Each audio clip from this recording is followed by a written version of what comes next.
Hey guys, it's Veteran Noob. So, this is part 2 of a video I made recently titled Who Should Be the Main Villain of the Batman Part 2, where I discussed possible candidates for the main villain role of the Batman Part 2. Go watch that video if you haven't already. I mean, you don't have to understand this video, but if there's a Batman villain you're thinking of that I didn't cover in this video, I probably already covered it in the last one. Okay, without further ado, let's get into the video. First villain of the video I want to talk about is Two-Face. So in the Batman, we see the DA of Gotham, Gil Coulson, who gets killed by the Riddler. Now, since Gotham doesn't have a defense attorney anymore, that leaves it open for Harvey Dent to become the new DA of Gotham. I don't think we'd get Two-Face as the villain of the Batman Part 2, but instead we'll introduce him as Harvey Dent in the movie and then have him become Two-Face in the next one. In the comics, Salvatore Maroni is the guy who threw acid in Harvey's face, turning him into Two-Face, and Sal Maroni was introduced in The Penguin, but he died.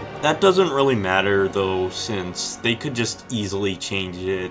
In The Dark Knight, Harvey becomes Two-Face by getting his face burned off by the Joker, and Salvatore Maroni is even in that movie. Hell, even in the Batman The Long Halloween comic that The Batman is heavily based on, Two-Face is the one who kills Falcone, but in the movie, Riddler kills him instead, as Two-Face is not in that movie. Honestly though, I don't really want them to use Two-Face since he's way too overused. There have been so many Two-Face adaptations. There's specifically in so many Two-Face origin stories that I don't want to see another one. We got pre-Two-Face Harvey Dent in Batman 89. We got a Two-Face origin story in Batman the Animated Series. Another one in The Dark Knight. Another pre-Two-Face Harvey in Batman Year 1. Another Two-Face origin in Beware the Batman. Another pre-Two-Face Harvey in Gotham. Another Two-Face origin in Batman the Telltale series. Another one in Batman vs. Two-Face. Another one in Gotham by Gaslight. Another one in Batman The Long Halloween. Another one in Batman the Doom That Came to Gotham. And another one in Gotham Knights. Hell, in 2024 alone,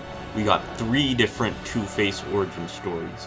One in Batman the Caped Crusader, one in Joker Folie à Deux ship movie, and one in Batman Arkham Shadow. So I'm just tired of Two-Face origin stories, and also, if they do one in the Batman Part 2, then there's going to be so many comparisons to The Dark Knight that I think they probably want to avoid. Next villain I want to talk about is Man-Bat. I honestly think that Man-Bat is a very underrated Batman villain, and it would be awesome for him to be the main villain of the Batman Part 2. If you've never heard of him, Kirk Langstrom was a scientist studying bats as Langstrom was going deaf, and he was working on a formula to give humans the sonar sense bats have. He did create a formula and tested it on himself, but it turned him into a human-bat hybrid creature, a man-bat, as you would say, and the formula also affected his sanity, causing him to just be a brainless monster. He's very similar to other comic book characters like the Incredible Hulk and 2 Spider-Man villains, the Lizard and Morbius. Man-Bat is basically Morbius, but if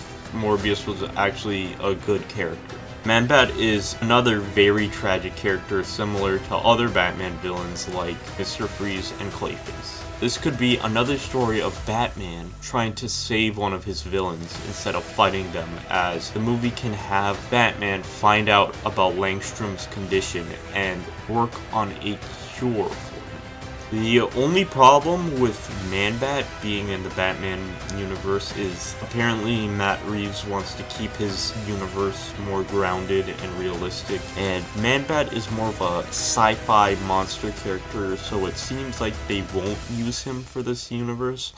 But I'm still holding out hope. I'm hoping that Reeves might change his mind. I mean, hey, if Man-Bat doesn't get used for the Batman, he might get used in the DCU. The next villain I want to talk about, and is the first and only female villain I'm going to be talking about, is Poison Ivy. Last time Poison Ivy was in a movie, it was the terrible Uma Thurman version in Batman and Robin, so we desperately need a good version of Poison Ivy. I also think Poison Ivy is actually kind of underrated. I know she's been portrayed as an anti-hero recently, but I think we can have her return to her roots, no pun intended, by having her be the main villain in a Batman movie. The movie can have her be like a botanist who becomes obsessed with plants and tries to commit genocide against humans for endangering plant life. The movie can have an experiment go wrong where she gets the powers to control plants,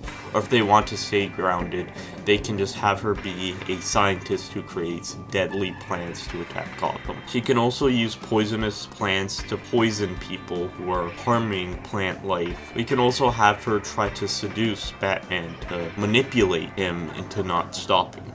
The next villain I want to talk about is Killer Croc. Waylon Jones was a guy with a skin condition that gave him reptilian traits, turning him into Killer Croc. Since Killer Croc isn't like a monster or fantastical character and is instead someone with a skin condition, he can definitely work in a grounded universe. I don't really see Killer Croc working as the main villain of a movie. He could probably be a secondary villain in a movie where he works for another villain like Penguin, or he gets manipulated by Hugo Strange. They can even just have him be a villain Batman fights in like the opening scene of a movie, or have him fight him like in the middle or the end of a movie. Also, some versions of Killer Croc have him be part of sideshows, carnivals, and even circuses, so they can even have him be tied to Dick Grayson's origin, with him having an act in Haley's Circus.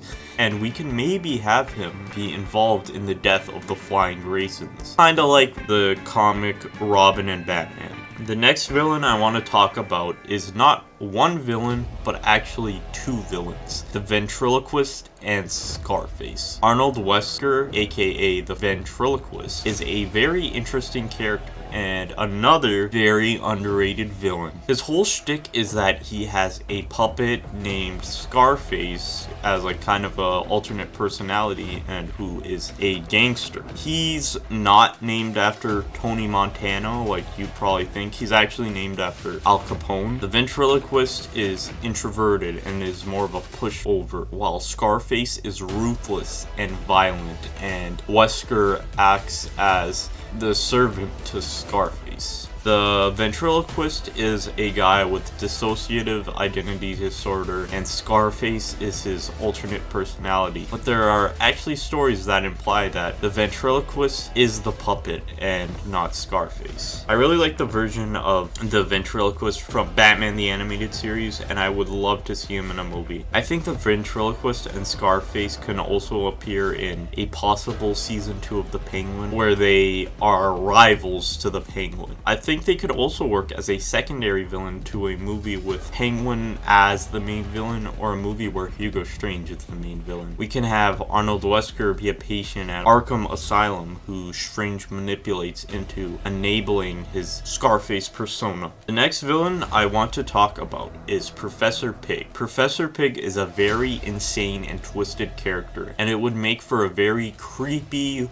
almost horror-like Batman movie with him as the villain. So Professor Pig is a guy who wears a pig mask and kidnaps people so he can do surgery on them and turn them into mind control human automatons called Dolatrons. I know Pig might seem like too much of a dark and violent character to be in a PG-13 Batman movie, but the first movie had Riddler do violent shit, like he cut off a guy's finger and we saw the finger. We could get a movie where people go missing and then Batman finds out Professor Pig has turned them into Dolatrons to be his perfect humans, and Batman has to save them. This may be a bit too similar to Riddler if we do another movie where Batman fights a serial killer and is solving like a mystery of a serial killer, but the whole pig thing and turning people into perfect humans is very different from Riddler killing corrupt officials and sending riddles to Batman. Professor Pig was created by Grant Morrison, who is a great comic book writer,